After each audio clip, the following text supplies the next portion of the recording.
continue to heat up, gradual radiation leaks may pose long-term health risks. You can extinguish the original fire, the original nuclear fire, but the ashes continue to generate heat. These are called fission products, and they're very, very radioactive, and they generate about 200 megawatts of heat even after the reactor shut down. So they have to keep cooling the reactor for days and days after the shutdown.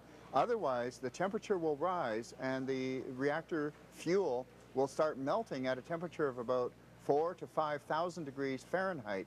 That's about 2,200 degrees Celsius. And when that happens, you could, that's about double the melting point of steel.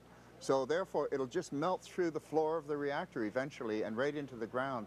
The difficulty, of course, is that when this is happening, you have explosions and you have the release of very large quantities of radioactive gases, vapors, and ashes. There are a couple of dozen of radioactive materials which leak out even before it reaches the melting point.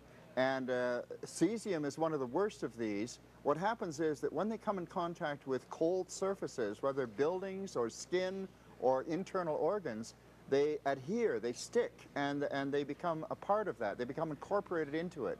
Now, these radioactive atoms, they disintegrate, which means they explode. And when they explode, that's when they damage the cells of the body. Now, even though the Japan authorities say there's no immediate danger, that's not really quite true. There is immediate danger. However, the health concerns may not show up for 15 years. In other words, you may see a flourishing of cancer later on. You won't see it today. That's Gordon Edwards, president of the Canadian Coalition for Nuclear Responsibility, speaking to us from Montreal.